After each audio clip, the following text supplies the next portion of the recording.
Hey guys, welcome back to Clownfish TV. This is Neon, not here with Geeky Sparkles in this video, but she will be back later today.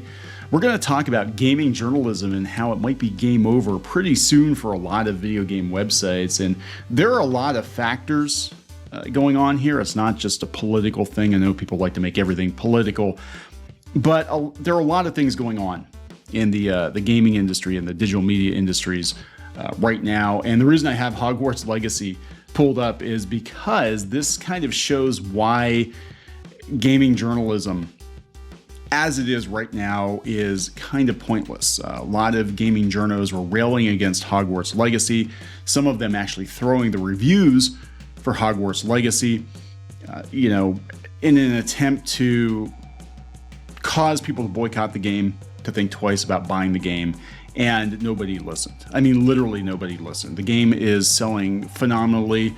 It's one of the most streamed games ever on Twitch. I think it might be the most streamed game ever on Twitch. It's breaking sales records left and right. And, 10 years ago, this might not have been the case. People might have actually listened, I think, because they put more stock in what video game journalists said. And now people just step over them. And I think it shows that maybe people aren't reading these websites like they used to. Now, I know it's kind of a no-brainer to those of you who do game and have given up on sites like IGN and Polygon and Kotaku, who gave up on these sites years ago. But I think that the rest of the world is catching up. I think they're starting to realize that gamers don't actually use these video game websites like they used to. It used to be back in the day, you'd go to a site looking for cheat codes or tips or whatever, and now people basically go out to YouTube. They watch people stream a game on Twitch to decide whether or not they want to buy it. They listen to their peers' opinions on Twitter. There are so many options out there for gaming opinions and gaming news that the plethora of video game news websites are very, very redundant. And we're going to talk about the financial aspect of it, because I can tell you right now, ad rates are very, very bad. They're very bad right now. In fact, things weren't terrible in January, and this is coming from a guy who runs multiple websites, by the way. We have multiple websites. The banner ad rates in January weren't as bad as I thought they were going to be.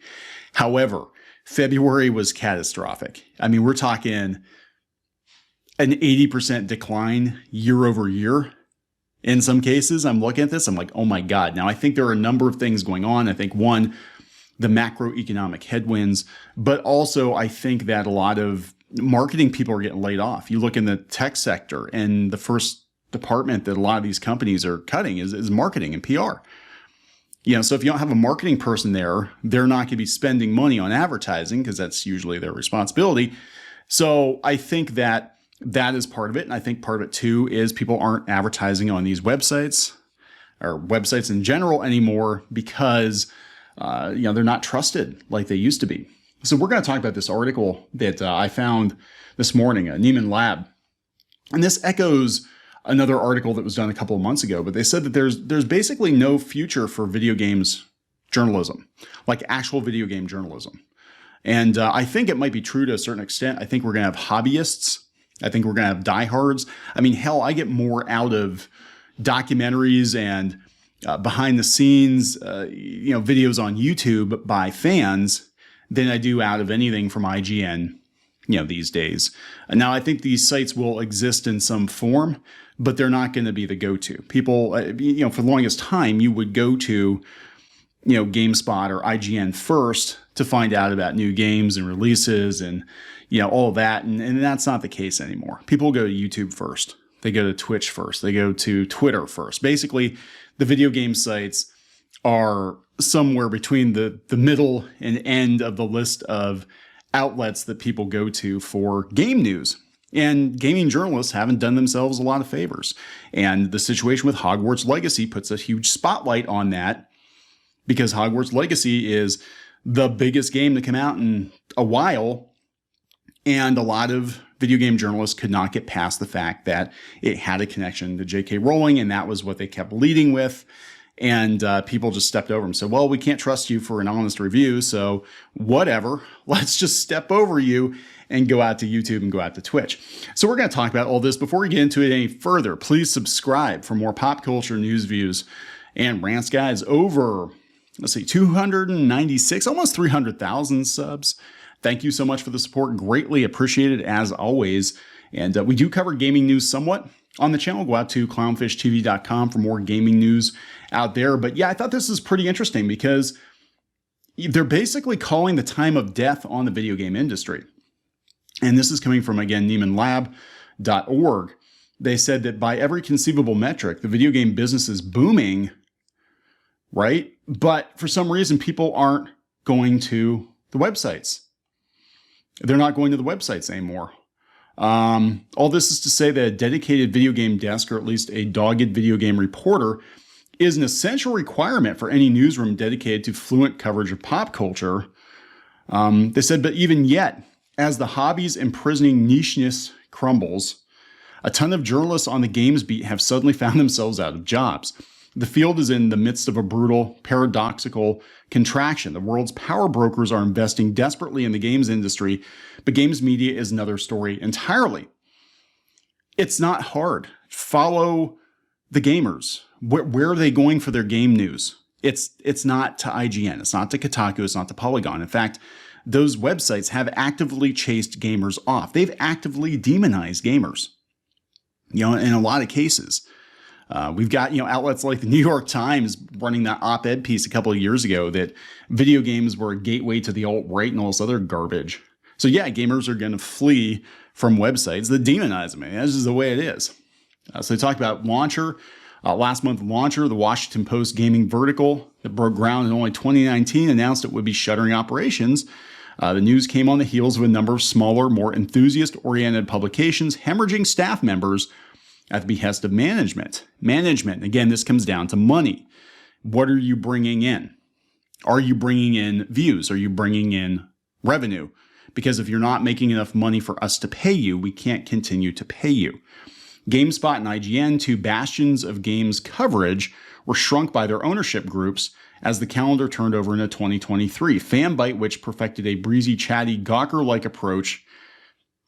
Who wants to be associated with Gawker? Gawker-like approach to industry news has been rendered a ghost ship by cuts last summer from Tencent.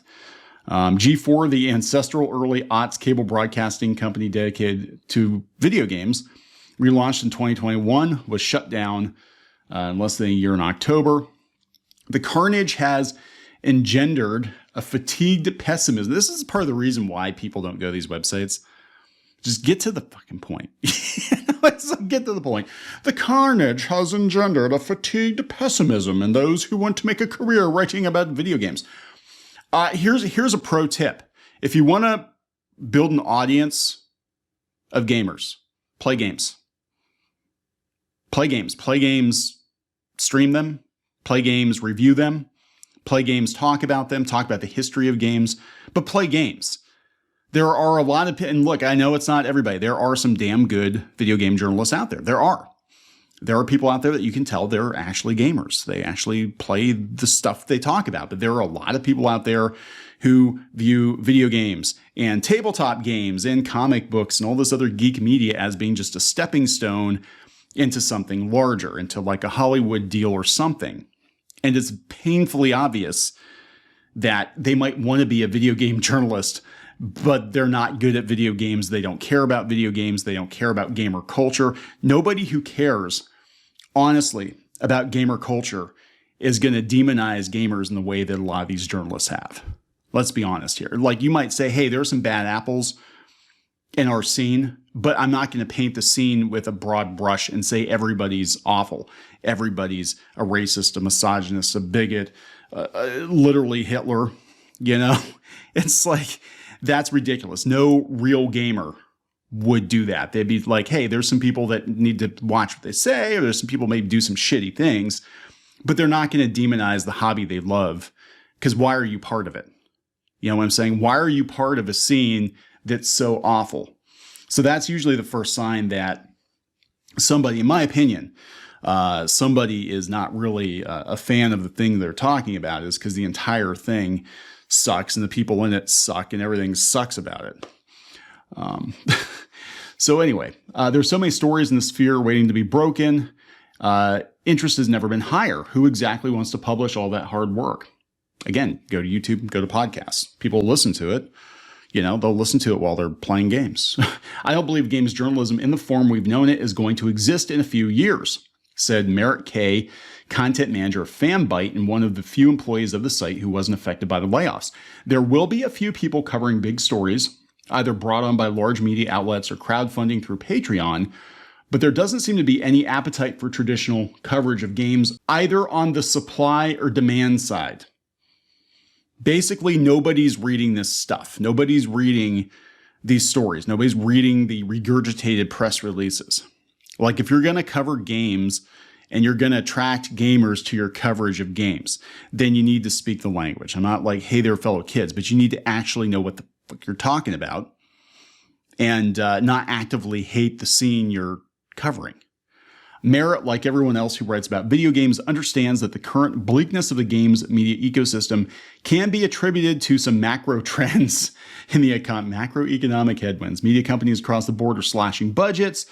Many of the offices affected, like BuzzFeed, Vox, Bustle, Gannett, aren't reporting stories about Final Fantasy XIV.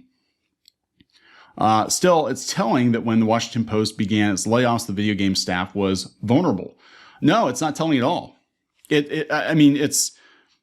Look, pop culture news is fragile. It's not necessary. They're going to keep their weatherman, they're going to keep their political talking heads. They're going to keep their, foreign correspondence reporter, whatever, the guy that covers the wars, the girl that covers the wars, whatever. They're not going to keep you. You're talking about bigotry in video games, and the vast majority of people don't give a shit. Obviously, look at how well Hogwarts Legacy sold despite all the kicking and the screaming. The fear is that these kinds of pivots are emblematic of an ongoing discrepancy in the way games media organizations maintain their bottom line. Fanbyte has ditched its blogs and reports to function exclusively as a repository for guides, walkthroughs, and explainers for a slew of popular video games. That's actually smart. It's actually smart because that's what gamers use these websites for. I guarantee you the vast majority of traffic to these websites aren't for the op-eds. The vast majority of traffic for these websites are for the walkthroughs, that the guides. That's hey, I'm stuck on the latest Zelda game. Let's go out and find a walkthrough, right? And usually the walkthroughs, the irony in all this, the walkthroughs are put together by people that don't work on staff. The walkthroughs are usually put together by actual gamers who played through it. And if you look at the text at the beginning, they'll usually tell you when they played the game, when the walkthrough was written, what version of it is. And 99.9% of the time, it's not written by somebody that works at IGN. That's just the way it is. The content draws a ton of easily monetizable SEO traffic, and ideally the corresponding revenue would be reinvested in the more artistic faculties of game coverage. No, because you give people budgets, and a lot of the gaming journals, what do? They use it to spout off about activism and stuff, and that's not what gamers care about. In a moment when every venture capital prognosticator is warning of a forthcoming recession, editorial mandates have regressed.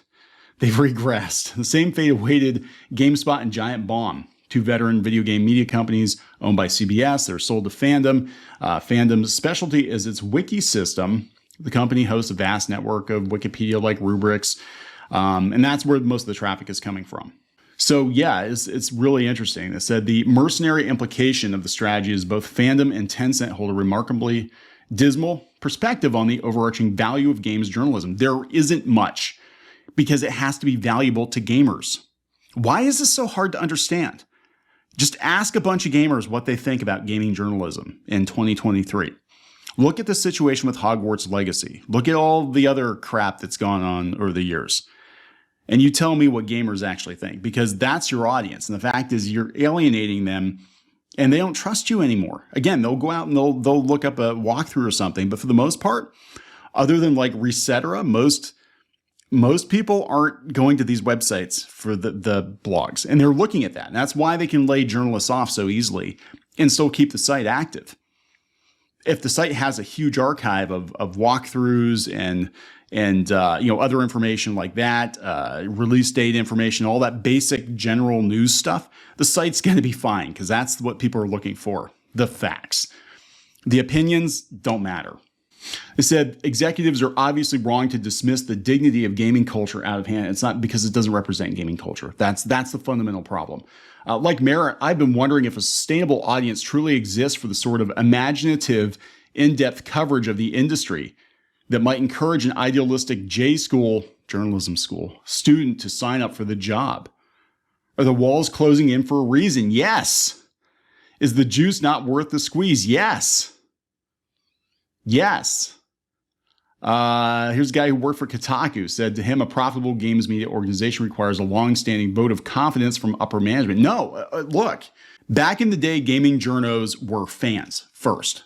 Electronic Gaming Monthly was started by fans. These guys played the games. They started the magazine as a hobby, and then it kind of blew up because back then we didn't have, the access to the internet that everybody has now. You don't have a walkthrough in your pocket on your phone. So you would buy these guides. You didn't know when games were coming out. So you'd buy the magazines every month to find out what's in Japan, what's coming out over here, when the new console's coming out over here. And all that stuff can be done so easily now on YouTube and Twitch and Twitter. Basically, gaming journos got beaten by actual gamers giving actual opinions and connecting with other gamers. This is not hard.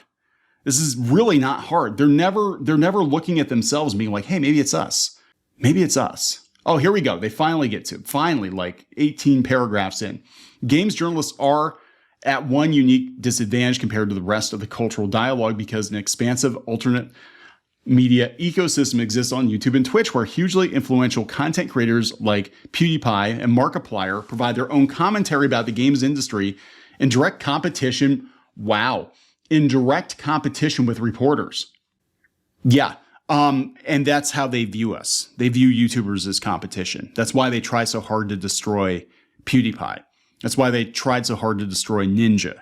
That's why they're coming after Mr. Beast now. Because as soon as you get into games, as soon as you get into gaming, you are a threat. And the thing is, the advertising budgets, they're throwing massive amounts of money in sponsorships at YouTubers. That's money that would have gone to banner ads on websites, but they realize that gamers aren't actually visiting these websites. So this is really interesting. That they're kind of admitting that it's over. It's over. And it's like, oh, the arts has to be, we have to cover the arts. Arts coverage has been very slim in every general news outlet. They're trying to equate games journalism with coverage of the arts or movies. And they said that with a city newspaper, you have to wait until that journo retires or dies to get your chance. There seems to be many opportunities to be part of games media, but if you want to do the kind of journalism that takes lawyers and document hunting, I do think there's truth that there's very few opportunities for it. It's a painful truth. They said that there's another conversation with a launch reporter. There's just not much out there. There really isn't, because everybody is cutting back on video games because, again, I think it's very simple. At the end of the day, they realize that gamers are not reading these blogs. That's your audience, and you've driven them away. You've actively chased them off. And they're going to other gamers for their opinions, just like we did back in the day, back in the late 80s, early 90s. That's how it was. Hell, even into the 2000s with message boards. You got your opinions on games from other gamers. Would you rather have a lifelong gamer tell you whether or not the latest Zelda game sucks or is good? I mean, it's probably not going to suck. I haven't come across a Zelda game that sucked yet, but other than the CDI one. But you know what I'm saying? Like, they're going to give you the straight dope. Your recent J school graduate who thinks of video games as being like high art, they're not going to give you an opinion. And they're definitely not going to give you the straight dope if the website is being propped up by millions of dollars in advertising from a particular publisher, right? So I'm going to wrap this one up. game over, guys. Game over. Please subscribe for more pop culture news, views, and rants, and we'll talk later.